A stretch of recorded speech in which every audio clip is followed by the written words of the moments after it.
Hi, my name's Claire Cooper and I play Jacqui McQueen, and my character currently plays the central role in Hollyoaks' rape storyline.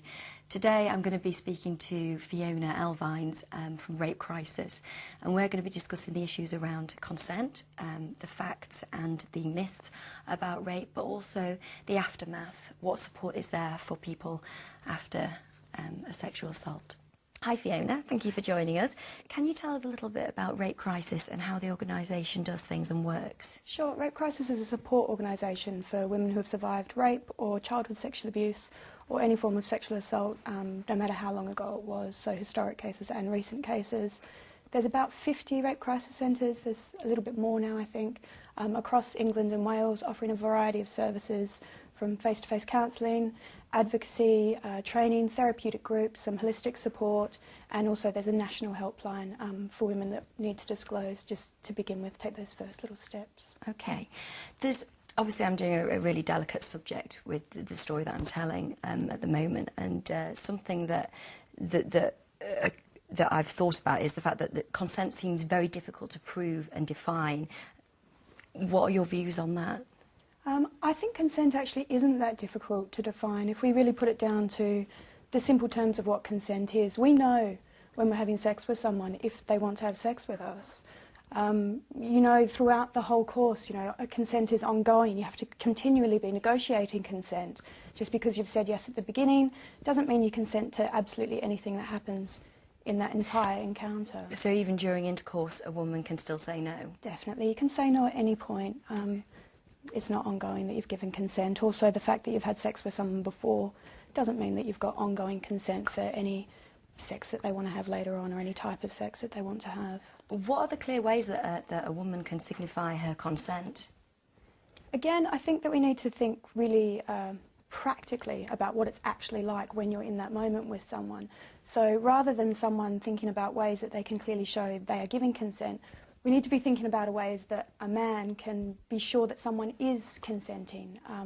So obviously, I mean, the first thing that I always think about is someone enjoying it? Is someone doing things back to you? Is it actually a reciprocal encounter, what is happening?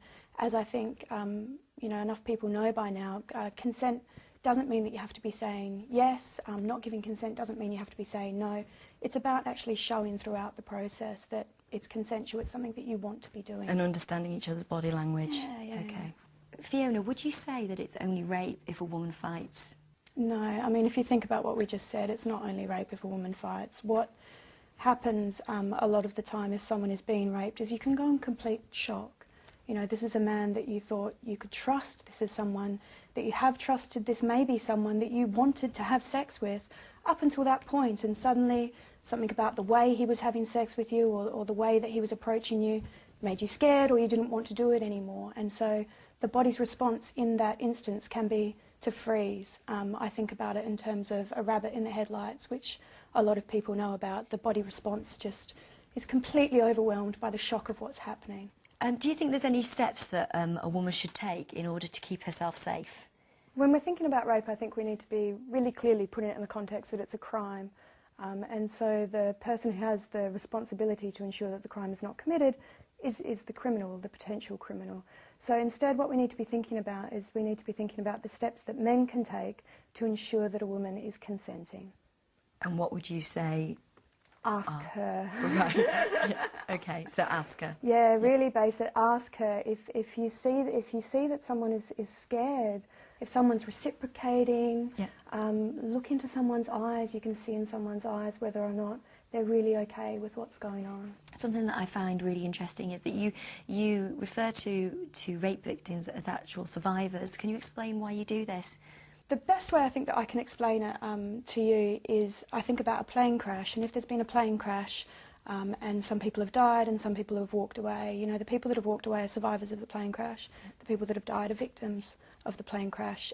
We think about it in terms of breast cancer as well. I recently read a statistic that a woman's more likely to be raped in her lifetime than she is to get breast cancer, which is huge and I think puts it into perspective for a lot of people. But women who have survived breast cancer, you know, wear it as a badge of honour. They've survived something, they've gotten through it, they're in a process of surviving. It kind of shows the active resilience strategies that women use to overcome what is a potentially devastating act. What advice would you give someone who is a survivor of a sexual assault?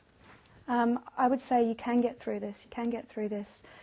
You're not going to always feel the way that you feel now, and you do deserve to get specialist help. There are people out there to help you. There are people out there that know what you're going through and that really want to hear from you and want to be there for you. And so I would say contact your local rape crisis centre, call the national helpline. You can call anonymously. It's completely confidential. You can just start to get out some of the ways that you've been coping with what has happened to you.